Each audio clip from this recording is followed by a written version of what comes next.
Hello, good evening, everyone, and welcome to a new live episode of He Said, He Said, He Said, a look at the world from a seasoned Black man's perspective. I'm your host, Alvin King, and welcome to another beautiful Friday afternoon or evening or morning, wherever you are, ladies and gentlemen. Well, in some place around the world, in many places around the world, school has started this week. And whether the kids have returned to school or it was the teacher's professional development week, school has begun. And I just want to take this moment to send prayers to all the educators out there because your job is not easy. So welcome back, ladies and gentlemen. We have another great show for you tonight. We have Dedrick Tillerson, who's here, ladies and gentlemen. He's the author of I'm Nobody's Maybe. And I'm going to tell you, you can say it with me. I'm nobody's maybe. I know there's a lot of you out there that have said that and didn't realize the impact. Well, tonight, Dedrick is here to talk about his book, and it is really fantastic. I read it, and, I just want to give you just a little teeny critique of mine about the book, okay, real quick. Dedrick did really well of accounting, of some of the dating attempts for the highly qualified and credentialed Black gay man trying to find a place for his heart to call home. This book not only tells the story of just different emotions, but it also, the main characters' trials and tribulations, he covers them in a way that is relevant and very, very timely. And I can relate to a lot of it, a lot of the areas of the book that I read, and either through the main character or even the antagonistic. The book moves through life's problems every successful Black gay man has to deal with or may deal with trying to find his or his way. And the concepts around infidelity that he points out in the book and self-acceptance are truly, truly present everywhere, ladies and gentlemen. So please, please, please, if you can, get the book, but he's here to tell you more about it. I just have to give you my critique. This week also marked something that was really pivotal. Bryant Cornell, Target CEO for 11 years, has announced his decision to step down effective February 1, 2026, to be succeeded by long-term CEO Michael Beldecki. The leadership change arrived amid a sharp and sustained downturn in Target's performance. Comparable sales fell nearly 1.9% in the most recent quarter. U.S. net income dropped approximately 21%. And the company is grappling with 8 straight quarters of lackluster sales. But this isn't about numbers, it's about values. Earlier this year, Target abruptly rolled back many of its diversity, equity, and inclusion programs, prompting widespread backlash. One voice stood at the front of that movement, Pastor Jamal Bryant, who organized a large-scale boycott, calling it a Target fast, and rallying hundreds of thousands, declaring this is the most successful, effective, and longstanding boycott of Black people in 70 years since the Montgomery bus boycott. Target attempted to engage Bryant in dialogue, but at the time he declined to meet with them, not because he didn't want conflict, but because he demanded accountability and rightful recognition that the African-American consumer dollar matters deeply to business, especially ones like Target. Now, as Cornell steps down, it's clear that this departure reflects not only the drop in revenues, but also the powerful economic and moral message sent by Black consumers. Bryant's leadership reminds us, you cannot undermine equity, dismiss diverse communities, and expect their economic power, ladies and gentlemen, to sustain you. So today, let's give a well-deserved applause to Pastor Jamal Bryant. His conviction and courage reminds businesses and all of us that mistreating communities, stripping away DEI, and underestimating the African-American dollar isn't just a miscalculation, it's a reckoning. Thank you, Pastor Bryant.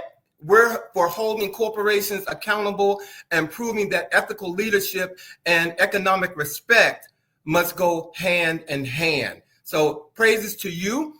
And now, ladies and gentlemen, I'm going to take you over to California because this is something that has just touched my heart this week. Grammy Award-winning singer, rapper Lil Nas X was hospitalized on yesterday for a potential drug overdose in Los Angeles after charging at police officers in an early morning encounter.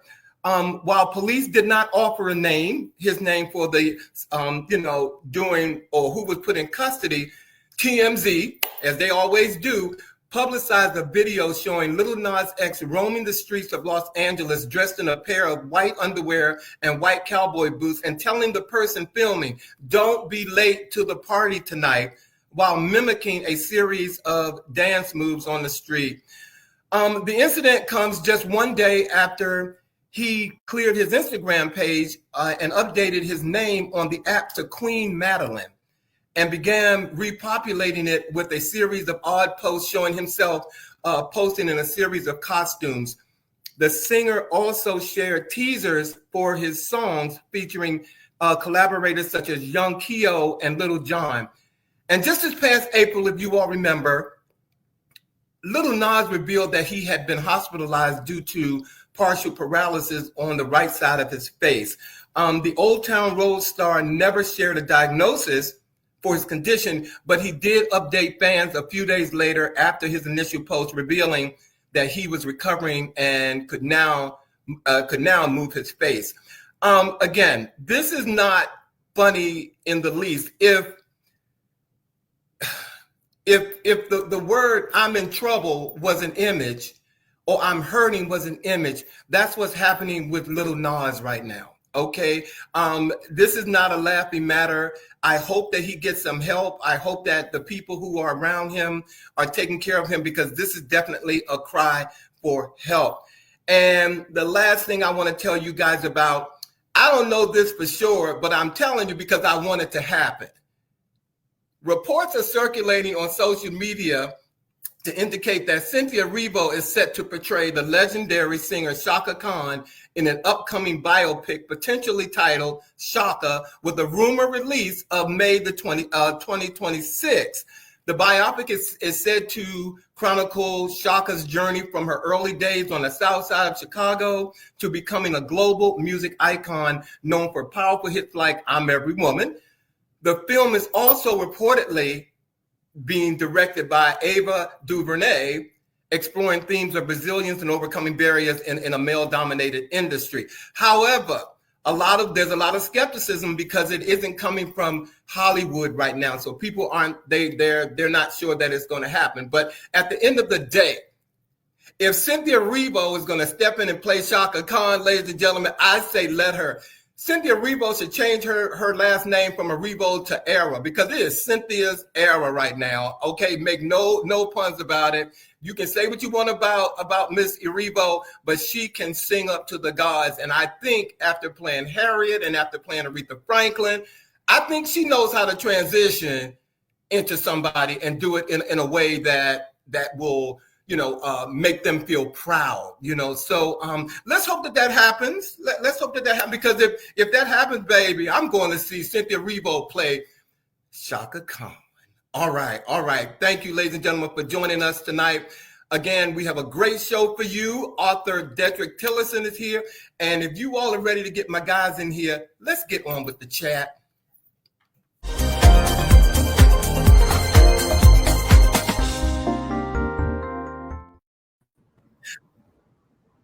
Hello, everyone. What's up, boys? How y'all doing? Hello, gentlemen.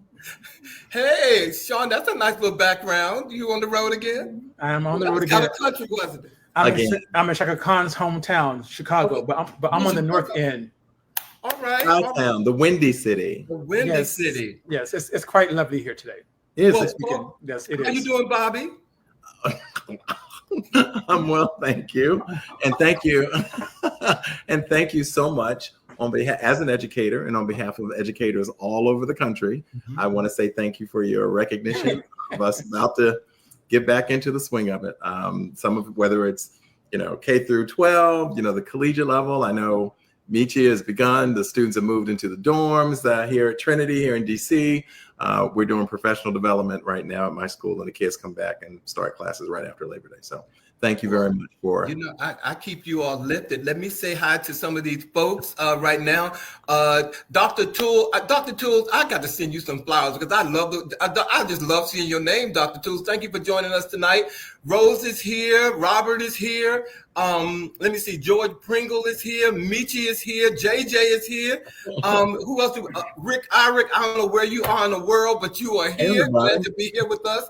Monica is here. Thank you all for joining us. And Dr. Toole, you said something. What did Dr. Toole say here, Norman? She said, I'm in Minneapolis, and the boycott was originally organized locally as we are the headquarters. Come on. For Target. Yeah.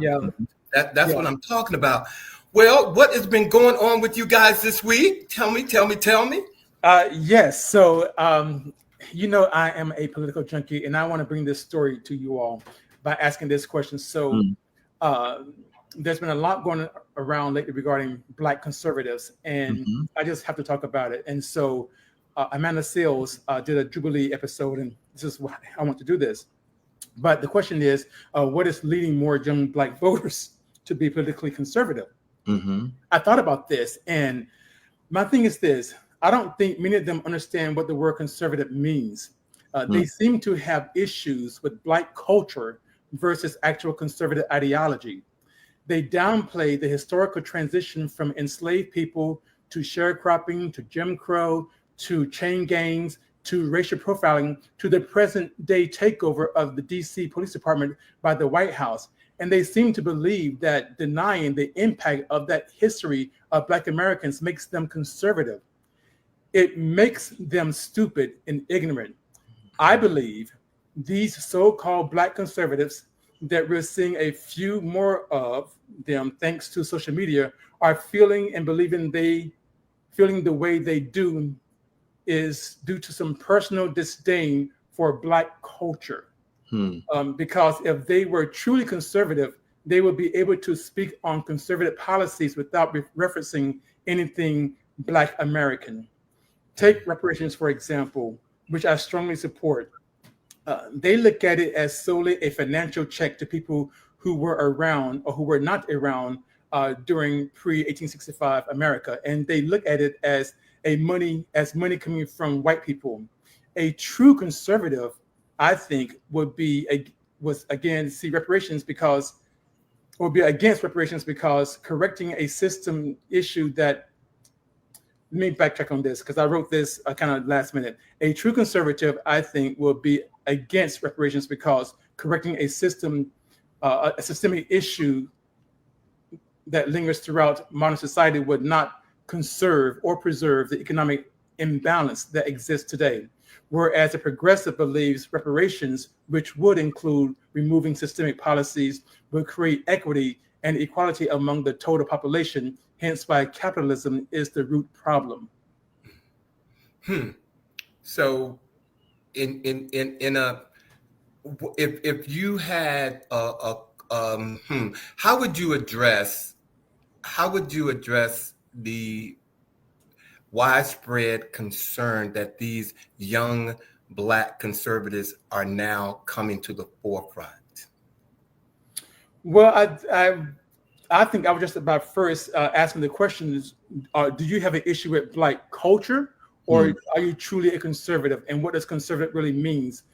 Do you understand what that word means? And I don't think they do understand what the word conservative means. So therefore, they have an issue with Black culture. When you look at the Jubilee episode from Amanda Seales, they all kept referring to something personal from Black culture. And in a very negative light. In a very negative light. Yeah. So they're not conservatives. They just have issues with certain aspects of Black culture that for some reason that they can't seem to either accept or just say, oh, that's just part of the culture, or a subculture, or a subculture. Right. Okay. Yes, I would say in some instances they feel themselves almost outside of the Black culture. Actually, it's almost like they're talking about something that's beyond and outside of their own experience in many instances. I certainly agree with that. Well, I think if any of you have not seen it, thanks to Sean, I watched the YouTube, I guess I'm gonna call it a mini town hall that Amanda Seales did with young conservatives. And I thought I was gonna look at like 10 or 15 minutes of it. And it was like a vacuum. It sucked me into it at 4:30 in the morning for an hour and a half. And I tell you, my stomach just like, I was just in knots and listening to how ignorant and how uninformed and how detached these young people were talking to her. But kudos to Amanda Seales for handling it. I learned so much through her and that conversation, about, like you said, reparation. She spelled it out. She called them out on all their little personal whatever stuff that they were bringing to the table that it didn't mean a thing. So, but they're coming out of the woodwork, and that's a problem. It is. Yes. It is. That's the problem. And like I said, they can't connect the dots. They can't connect slavery, enslaved people, from sharecropping to present day issues like what we're seeing in Washington, D.C., which I know that Bobby's going to talk about. Mm-hmm. Yeah, I'm still trying to process some of the things you were talking about. But yes, as many of you know, there has been quite a shift here in the nation's capital, where both Alvin and Sean and I are currently located. A week ago, President Donald Trump and members of his cabinet announced a takeover of law enforcement functions here in Washington, D.C. And they planned on doing that through three ways. One, deploying the elements of the D.C. National Guard and National Guard troops from several states. Many of them who have been coming from red states, I should point out, Republican-led states. Evocation it's evoking the statutory emergency power to requisition the services of the DC Metropolitan Police Department, in essence saying that they're going to take over the police department, that they will take the power from our current mayor and DC police chief, and of course encouraging also the deployment of Federal Bureau of Investigation, FBI, and additional National Guardsmen, as I said. So that has been happening, but the latest, and as you might imagine, Washingtonians have certainly been pushing back and resisting this what feels like an occupation and takeover. But the latest take on this, fellas, is that today he threatened a complete federal takeover of Washington, D.C. So the first step was to take over the law enforcement issue, but now there has been the threat of a complete federal takeover. And what he has said, I try not to use his name very often, but he has said that Washington, D.C. is safe again. The crowds are coming back, the spirit is high, and our D.C. National Guard and police are doing a fantastic job. What he's saying is that Mayor Muriel Bowser must immediately stop giving false and highly inaccurate crime figures, or bad things will happen, including a complete and total federal takeover of the city. Washington, D.C. will soon be great again, is that person's quote. Now, it is important to keep in mind that the Department of Justice opened an investigation this week into the district's crime reporting data. And the probe is headed by the Office of U.S. Attorney currently, the same office, though, that said earlier this year that violent crime in Washington, D.C. has reached a 30-year low. Now, for those of you who've not been following this closely, this was part of the issue.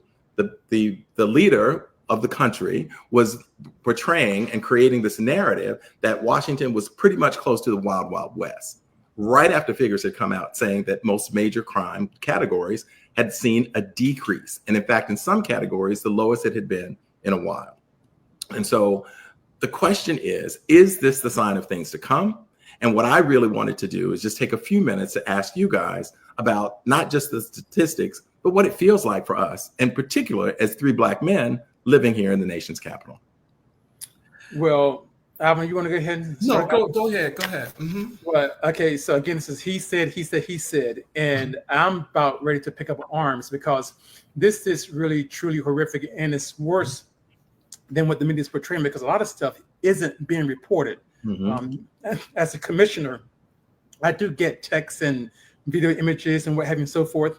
It's bad. These stop and frisk that they're putting up just randomly around the city is creating horrific traffic jams around the city. Second, the Orange Man is lying. People actually have not gone out to restaurants like they used to. Restaurant attendance is down. It as is a matter down. of fact. Yeah. Okay. And as far as tourism, I'm downtown for work a lot, and it's not like it was before. So he's the one that's painting a negative. It's a false narrative. It's a false narrative. Yeah. Narrative. It's totally. I want to hear some of these. Thank you, viewers, for chiming in. First of all, I want to thank Michi. You know I love you, and anything if I can elevate you, I'm singing your praises. You are so welcome. But I want to go back to Dr. Toole, where she said they were actually saying that this is with Sean's story, that the young conservatives were saying that systemic racism did not exist. Okay. And then Robert chimed in and he said that too many of those participants sounded like they were raised on the other side of the tracks and had no clue about their people. Well, that was totally clear. Yeah. Troy, thank you, Troy, for joining us tonight. Troy, we're going to switch to Bobby. Troy said bars on U Street reported a 75% drop, and Adams Morgan 25% drop in revenue. Absolutely. It is crazy. It is crazy. And all I know, I've been watching what I've been seeing on TV, and to go through, I'm back and forth through through Union Station a lot now. And to see all of that, the military trucks is so unnecessary, number one. And then I was in Noma having dinner the other night, and there were no policemen down there. But Noma didn't even feel like I was in DC. It just felt so cold. It didn't feel like it didn't have the energy that I'm used to seeing. And I know it's because of all of that. It's because of what's happening. And so it's just terrible. And I think Robert said that the GOP, who did he say, aren't doing their job? He said Congress is not doing their job. Clearly. Let me tell you how bad it is. Clearly. The police force, the DC police force, as well as the federal task force, which now equates to about 1,000 additional federal officers, not including the National Guard. So that's more. They are doing these raids in the eastern part of the city, Benning Road, Ladiesburg Road. Black and brown communities particularly targeted. Absolutely. Okay. They're stopping cars and just opening up. And now I don't have the data in front of me, but I think so far they may have removed about 50 guns off the streets, which is, which is a good thing. Nobody's arguing that. Nobody's arguing with that. Nobody's arguing that. But what is clear is that Black and brown communities are being targeted. They mentioned a checkpoint, even up on Georgia Avenue near Howard University. And I was like, well, did they have one near any of the other universities? Because Washington has a plethora of colleges and universities from which to choose. GW, no cops over there. Well, so I know that we. Oh, go ahead. No, go ahead, Bobby. I'm sorry.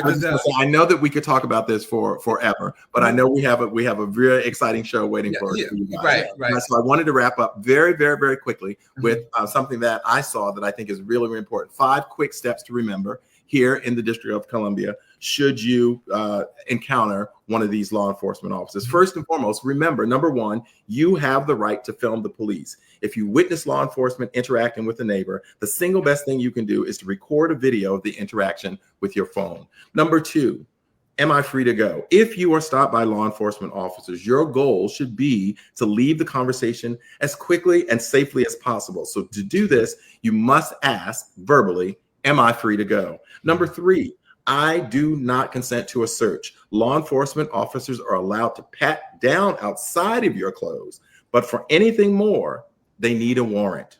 You should not agree to be searched, even if you think police will not find anything legally. Say verbally, I do not consent to this search. Number 4, if you are stopped, generally remain silent. If you are stopped, detained, or arrested, it is safest to say nothing.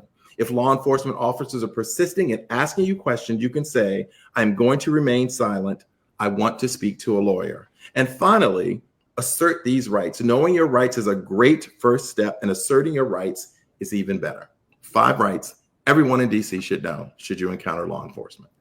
And I urge you all, if you tell a friend, Bobby has named them. If you can't find them, please go to YouTube and pull us up after we're gone, because you can't rewind this. Bobby just told you. Thank you, Bobby. Thank you. Just look up 3DC. Yes. Thank you all. And real quick before we wrap up, I do want to share something with everybody before we bring our special guest on.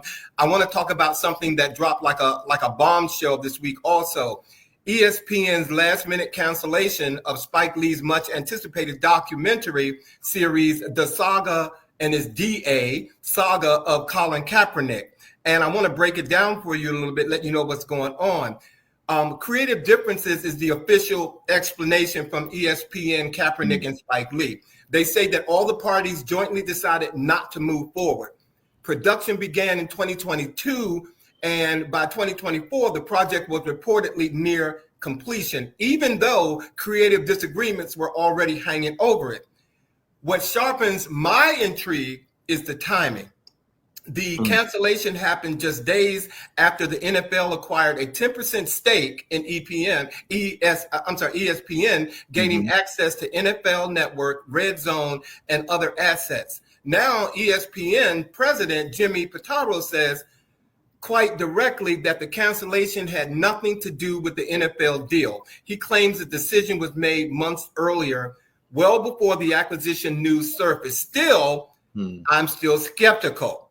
So, was this really just about creative vision, or could it be that once the NFL had influence in the room, when our Caucasian boy stepped in the room, a documentary about the league's most controversial activists became too hot to handle? That is. Do you think that had anything to do with it? First of all. Well, I am currently on a very, very long boycott of the NFL, and the reason that it began was the treatment of Colin Kaepernick, my fraternity brother, but also an extraordinary quarterback who shall be known for far more than just throwing a football as a result of the sacrifice that he has made and them making him a sacrificial lamb. So I question all of it, and I deny any truth to the fact that it is coincidental or not connected to this acquisition. Yeah, I mean, I don't know much about this, but I'm assuming that ESPN is still owned by ABC, but just owned by Disney. Is that correct? It's the principal. I think they have still the principal leadership, but the NFL is now heavily involved with it. What I'm trying to get at is that if ESPN is still owned by ABC, which was sued by the Orangeman administration, I'm thinking that that's the there could be a connection. That could have something to do with it as well. Well, I did read at another source that even though this has happened, that there is a way that the documentary may be played. But there's also, there were some non-disclaimers that were signed. Yeah. So they're going to have to edit it, so that they could run it. And Dr. Toole said, same, as I absolutely think the documentary was canceled due to the NFL investment. Absolutely. Absolutely. Yep. All right. Thank you all for indulging us. We're good. We have a special guest. I love when we get in these chats sometimes. I just go, oh my God. But I also love that we have separate with three. It's he said. But we have an amazing, like I said, show tonight, ladies and gentlemen. I have read this book. I am nobody's maybe. And like I said, if you say it twice, you look in the mirror and go, you know what? Damn, maybe I'm not. But we have the author here of that book. And if you all are ready, I want to go ahead and read his bio and get him in here. All right, ladies and gentlemen. Dedrick Tillerson was born and raised in Henderson, Kentucky. He is an LGBTQ plus philanthropist and professional dedicated to uplifting and empowering others.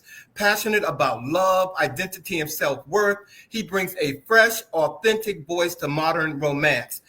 He has over 15 years of experience in human resources management and diversity and inclusion within Fortune 1000 companies. Tillerson holds a BS in community communications and leadership development from the University of Kentucky, where he has also a scholarship athlete in track and field and a Master of Arts in Human Resource Development from Webster University. But again, he's here with us tonight to talk about his new book, I'm Nobody's Maybe. Please welcome Dedrick Tillerson, please, ladies and gentlemen. Welcome. Hello, everyone. Hello. How are you? Did you see my brother hurdling that? Like What's so funny though, that particular picture is with the state championship in 2002 when I won in Kentucky. I became the first African American actually to win in my high school 4 individual medals that particular year, and subsequently was awarded a most direct insert into our high school Hall of Fame for that performance from that picture, while also battling 103-degree temperature during that particular race. So that's all that for. Break it down. Bobby and Sean and Dedrick and ladies and gentlemen, since Dedrick took me there, I'm just going to tell you all something real quick. Uh-oh. He only gave you like the abridged version of that. But in 2002, he was considered one of the greatest. It was the greatest days in Henderson County sports history because he set the University of Kentucky's Chevrolet track record as he won, as he said, 4 state championships. But this is the part that got me. He also anchored the first place in the 4x200 relay team. For his performance, Tillerson was named the Kentucky Male Athlete of the Year. Okay, look, I can't even run for the bus, I was telling him early, okay? And when I read that, I got tired. So kudos to you. I mean, I love when I have greatness in front of me. And, you in the history books, and so I am. Thank you. I see you. Okay.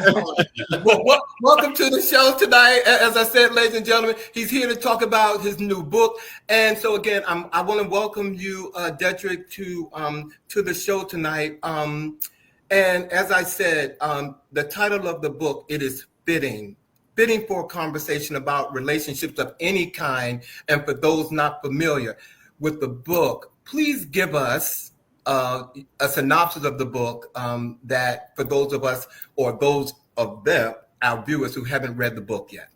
So the best way for me to explain this book is if you ever saw the movie Just Right with Queen Latifah and Common. I wrote this book on a series of experiences that I actually went through. And in correlation to that particular movie, if you know anything about that movie, she actually was, everything that the main character was. She had it going on. She was on the up and up. She had all the things that people have, but she always ended up being somebody's homegirl at the end of the day, until she found her Prince Charming at the end of the book. At the end of the movie.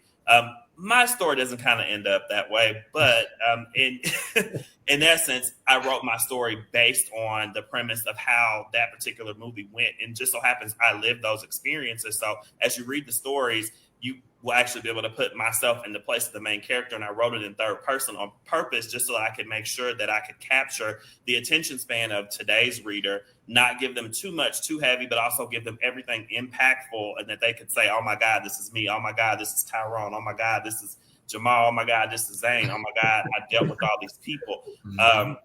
Or that they were, the flip side of it, that they were the main character. And I've been looking at myself in the mirror for all these years and not telling myself I'm a maybe. And because of that, subsequently, I have been everybody and everything's maybe. So that's the quick and dirty. Oh Lord. Ooh, wait a minute. That's like an awakening. It's almost like, I'm no stranger to therapy. So that's one of those moments where you say, I see me.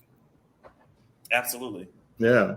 Damn. So I was going to ask the question about what inspired you, and you've kind of led that obviously the movie that you saw also is kind of similar in its storyline, and that you have indeed utilized your own personal experiences to inspire you to write the book. So it begs the question, was that a difficult process for you? Did you feel vulnerable actually sharing, such personal experiences documented in this way? So it was, and here's the thing. It took me 2 years to write the book. Literally January the 1st of 2022.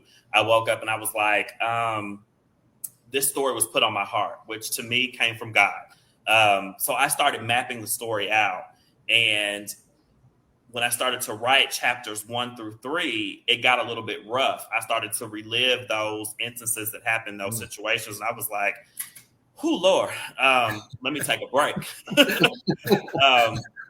Because the reality of it was that those situations, and those of y'all who have read it and those who will read it, were situations that were twofold. Like I could have easily done something different, but the reality of it is that I wanted to be a part of the situation that I was in. So part of it was my fault. So having to indulge in the fact that I let myself have those instances and have those ships and those situationships played a heck of a role. But, going back over to my writing it. So when I got to year 1, I was like 5 chapters in. I'm like, I got to take a break. I actually went to therapy because I was like, we got to unpack some of this stuff because I'm trying to be, I'm trying to give the best story that I can give. But the reality of it is that me unpacking all this stuff, I'm getting mad all over again. I'm feeling hurt. I'm feeling sad, all the things.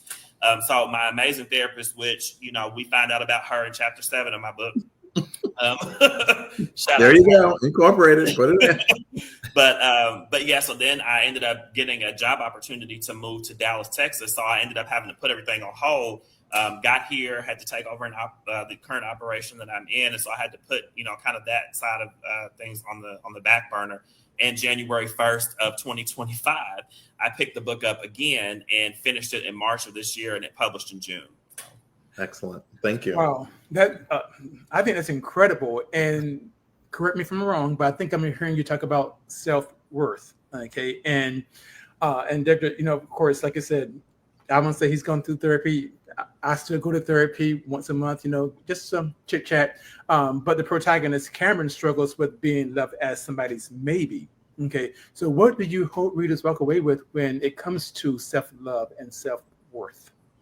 I hope that they actually look at themselves in the mirror and understand that each short story that was written has a purpose, and that if they can find something within those stories that will help them along their journey, then the story wouldn't have been written in vain. So therefore, that I've done my job. I think that one of the things that's important as a writer, as an author, as just an individual and philanthropist is making sure to be able to share your stories, because people relate to you and what you go through based on how and where and when you share them.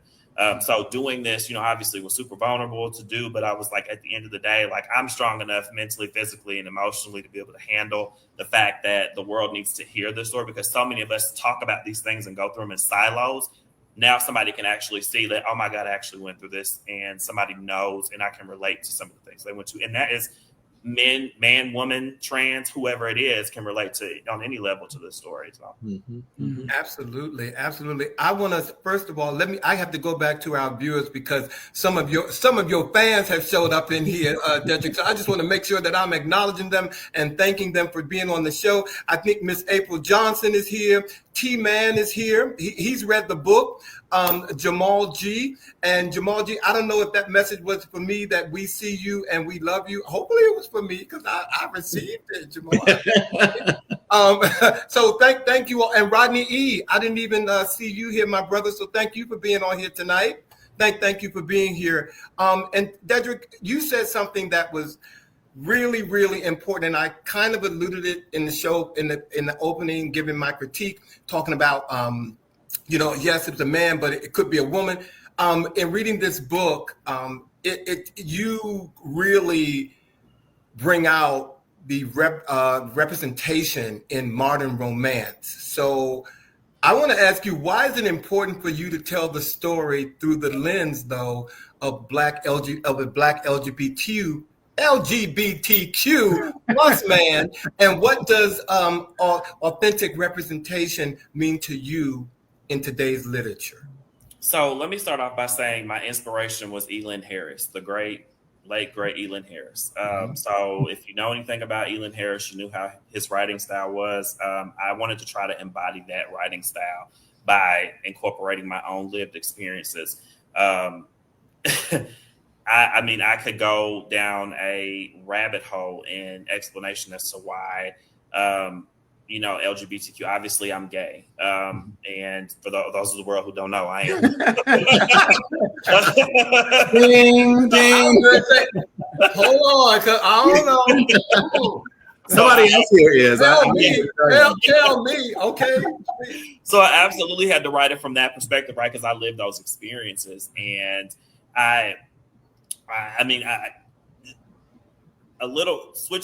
flipping over a little bit, a lot of the responses that I'm getting have been from the heterosexual community. And I didn't know what would happen. This is my first book. I just wanted to put a story out there that I felt like people could relate to, but more importantly, that I could just get it off of my chest, get the rock off my shoulder, the bearings off my back, because I felt once the day that this book released, I was able to breathe a sigh of relief.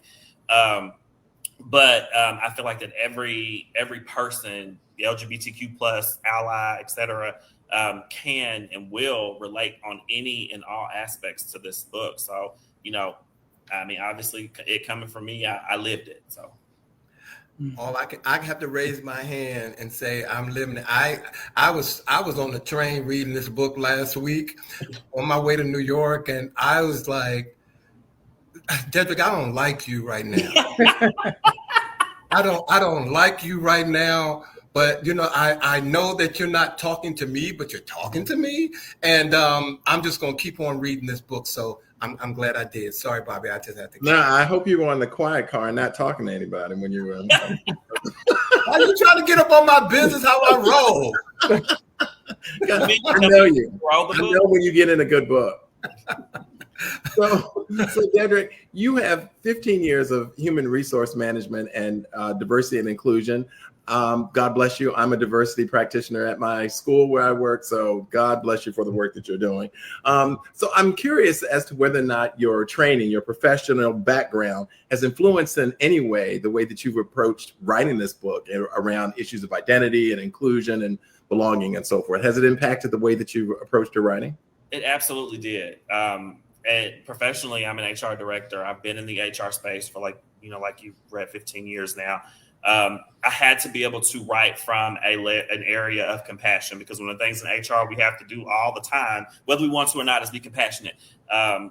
In the community that I serve, I have to be compassionate. I'm delivering a service, so I need to make sure that I'm leading with compassion. Mm-hmm. I feel like in today's world, when I was writing this, the way that people were going to get sucked in the quickest was that they felt all the emotion. And being an HR practitioner, one of the things that we have to maintain is the ability to intake all the emotions, deal with it, and be able to give a sound answer back that makes sense, and also following, policy, procedure, all the good things. But if I can take in all the emotion that I've actually felt, deliver it back to this story, then everybody's going to be able to feel the happiness, the sadness, the anger, the lust, all those things. So I definitely took an HR approach in my training from all these years, all the number of different interactions that I've had into writing this story. I noticed how you said the lust also. You got to throw yourself into it. He said the this, and the lust. Okay. Well, you got to sell it, Bobby. There's some juicy parts in there for you. I throw your shoulder into it as well. There's some juicy parts in there for y'all. That's what he's saying. Bobby, you got to sell the story. So absolutely. Yeah. But no, Dedrick, I can relate to Cameron with this next question I want to ask you regarding balancing the bedroom and the boardroom, because I was in corporate America for some time, and it was very difficult. Despite me being a top performer, I was actually a nonconformist. Okay, and that probably played out in my personal life in terms of dating. But I won't go there. This is your story. But needless to say, Alvin and I were like, what sharing mood here? Look. Yes. Okay. Well, it's a safe space to be vulnerable.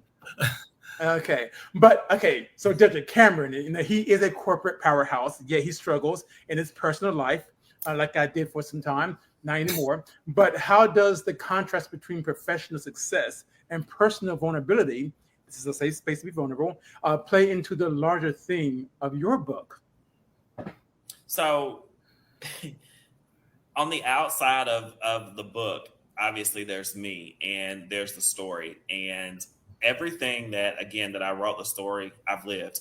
So a lot of times my friends will tell me that I move through life like it is an HR space. So imagine being in relationships and processing everything, or situationships and processing everything from an analytical standpoint every single time that there's a situation. Is that a good or a bad thing? I mean, who's to say? Because the reality situation, per the story and per my life, and from that perspective, it would cause one to say that, oh, you don't know how to balance the two. You don't know how to separate yourself and be able to love and also be able to be a professional. I beg to differ. I think that in a lot of these cases and situations that I went through, I have taken accountability for the things that I was a part of and I did, but also too, it was a level of non-accountability that those individuals that I dealt with and that the main character dealt with did not come forth with. So it made the main character have to be analytical from the boardroom to the bedroom, because in all costs, you have to protect yourself at all costs, right? So if you feel like that there's something that's going on or something's fishy, somebody falls off pattern, any of those things, then your mind starts to wondering. So then you go into, fight or flight mode, go into protection mode for yourself, because otherwise you're going to spin yourself out of control. I mean, that's the reason why we end up in therapy sometimes, because look, I mean, I don't know what's happening. Is it me? Is it them? I see these things, these red flags. They could be a possible green flag, whatever color flag that it is. But the reality of it is that I had to take an approach I've had to take approaches from both work and kind of marrying the two, but sometimes work supersedes everything else, which is why I've been a maybe, or Cameron was a maybe. Cameron, Dedrick, tomato, Yeah. Well, while Dedrick takes a minute to get himself together, we have asked him to read an excerpt from the book, I'm Nobody's Maybe. And just listening to you talk just now, from my personal experience, it takes a strong person who knows themselves to sustain in a relationship where both parties are balancing professional and personal. It takes a strong two people to make that work. If one's weak, it's not going to work. Mm-hmm. I've reached that conclusion. Both persons have to be strong. There's no, we can leave that to some other areas of relationships. But when we're talking about that, how you come to the table, absolutely. And your book brings that out. And so thank you. And then I'm going to get off camera and let you come on camera. And ladies and gentlemen, Dedrick Tillerson. All right, everyone. So I'm actually going to be reading from chapter 7. This was the hardest chapter for me to write. As I mentioned earlier, it was the therapy chapter. Shout out to my therapist again, but I'm going to be, if you have the book, like if we are in church, if you have it, turn to page 84. And I'm going to read from there onto the next page, and then I'll stop. But it's a lot. It was a lot to digest, a lot to insert writing this chapter. So bear with me. So starting at the top of 84, not every date had been like this. A couple had been awkward, full of forced conversation and mismatched energy. One guy had talked about his ex the entire time. Another had ghosted him before they had even got to a second drink. But that was fine. Cameron didn't take it personally anymore. Some things worked, some didn't. That was dating. And for the first time in a long time, it didn't feel like a failure. It felt just like part of the process. Cameron kept putting himself out there. Some dates were good, some were fine, and a few were absolute disasters. One guy spent the entire evening scrolling through his phone, barely looking up. Another had seemed promising until he casually mentioned he wasn't really into feelings like that. Then there was the ones who seemed interested until they weren't. At first, he shrugged it off. Not everyone was a match, and that was okay. But after the third, fourth, fifth time someone lost interest, a familiar thought crept in. Am I too much? He'd done the work, taken Regina's advice, stopped oversharing, stopped over-explaining. He wasn't coming on too strong. He wasn't clinging. He was just being himself. And yet, it still wasn't enough. Or maybe it was too much. That thought sat in the back of his mind, quiet but persistent, like an unanswered text left unread. But he had faith in Regina's advice, so he clung to it and kept going, kept refining, kept believing that all this effort meant something, even if right now it didn't feel like it. Cameron faced the mirror, tilting his head slightly as he studied his reflection. His eyes traced the sharp angles of his collarbones, the way his shirt hung a little looser than it used to. He had always been lean, but lately he looked smaller, like he was shrinking into himself. The thought unsettled him more than he expected. He exhaled sharply, fingers threading through his hair, frustration bubbling over his skin. He was doing everything right, or at least he thought he was. He was going on dates, putting himself out there, staying open, but nothing had changed. He still felt like he was waiting for something, or maybe for someone, and he hated that. So if the inside wasn't cooperating, maybe he could focus on the outside. The next morning, Cameron didn't need a gym membership. He had practically lived in one for years. Training had been second nature, something woven into his routine for as long as he could remember. But somewhere along the way, between the career shifts and the mental exhaustion, he had let it slip. Not intentionally, not all at once, but enough that when he finally stepped back into a gym, the first workout was a wake-up call. His endurance was still there, but the strength, the precision, the ease, it had dulled. The weights felt heavier than they used to, and his movements were less sharp. The soreness that followed wasn't just in his muscles, but it settled deep, a reminder of how much time had passed. But he kept showing up, not for validation, not to reshape himself into something more acceptable, but because this had always been his space, his way of finding clarity when everything else felt unsteady. And that is chapter 7. Okay now. Ladies and gentlemen, I was sitting there reading the book with him, and see, you all have to get the book because page 86 and 87 will turn you. Okay, it will turn you, and because he said sometimes we have to go to the cliff, but we can't jump. And you have to get the book, ladies, and you can get it on Amazon and Barnes and Noble. Barnes and Nobles. Thank you. Woo. So, Dedrick, the reading that you shared with us speaks to a couple of things, certainly strength and endurance, as you mentioned, but also resilience. Now, as someone who, former athlete, the training and all of that, corporate America, and all of those things, that academic, your academic accomplishments as well. Would you think that all of those combined have helped you to be able to reach the emotional depth that you need to be to kind of write this kind of book and be that vulnerable? I absolutely do think so.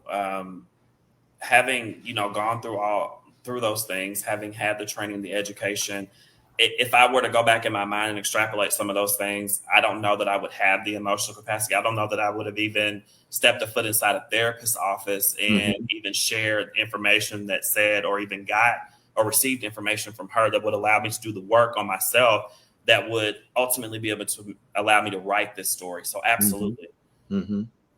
Yeah. And you also mentioned earlier about other people and how this project, this book, isn't solely just for you, but you want others to gain from it, if you will, because of it's common to what you went through is something that most folks can relate to. I certainly can relate to a lot of it as well. And that takes me to my question regarding community and philanthropy. Again, you're deeply passionate about your work and uplifting others, but how did you see your writing, if you will, particularly with this book, as an extension of your mission, that mission when it comes to community and philanthropy and uplifting others?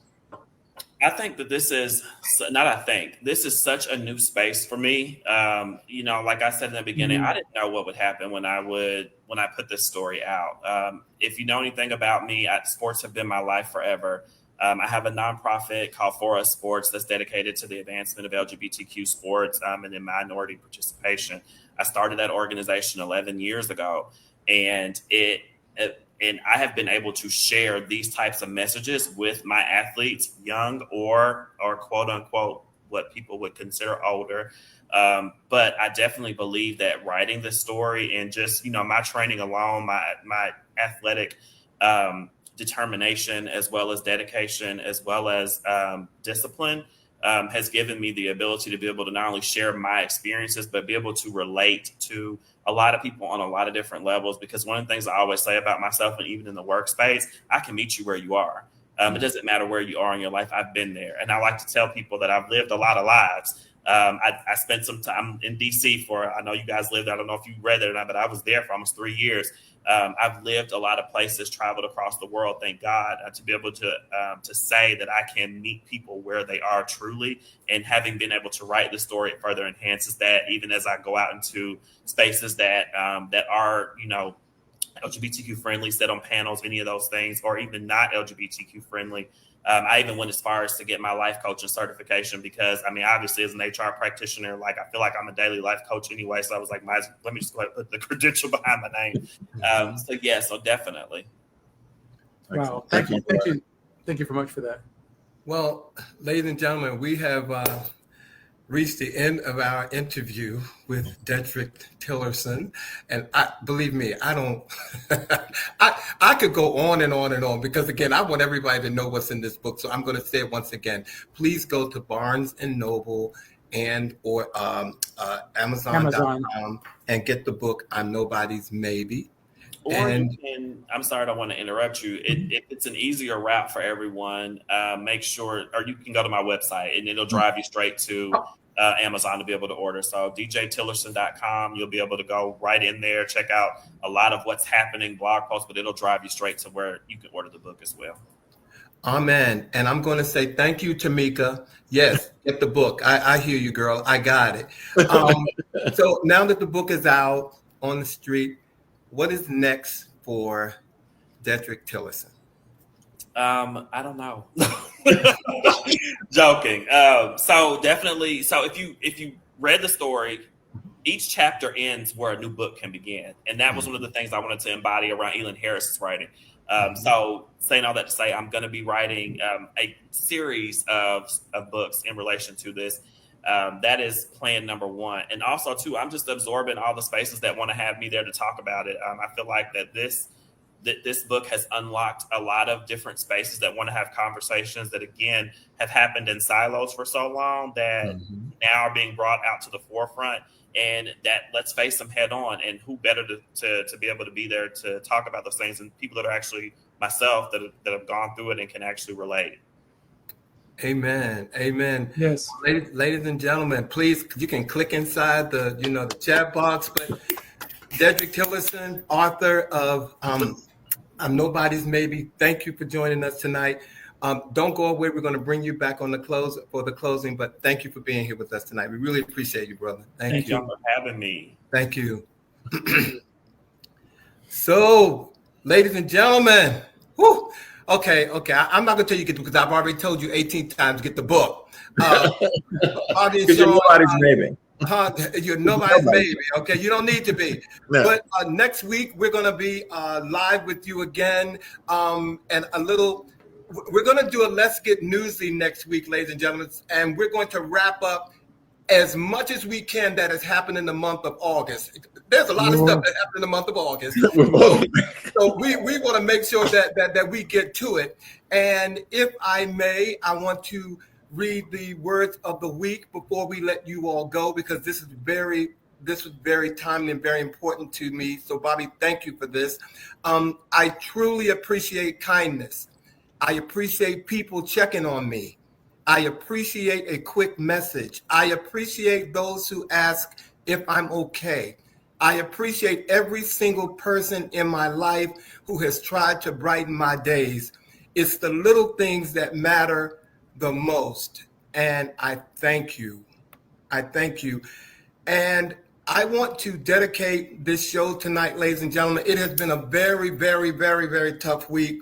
I lost my best friend of 50 years last Saturday.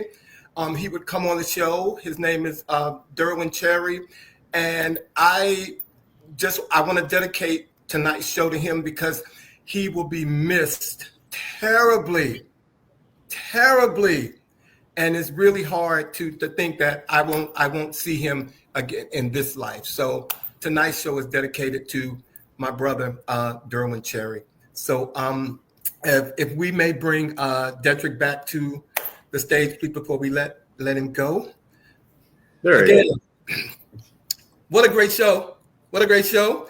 Yes. I want everybody to have a great week. Dedrick, again, thank you for being here. And ladies and gentlemen, thank you for joining us. And let me get back in my Beyonce mode. And we look forward to seeing all of you next week on the next live episode of He Said The Lust. He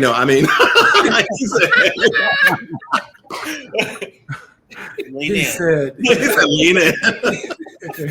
Ladies and gentlemen, have a good week. Dedrick, thank you for being here, my brother. Thank y'all. Thank you. Good night, everybody. Peace. The Lust.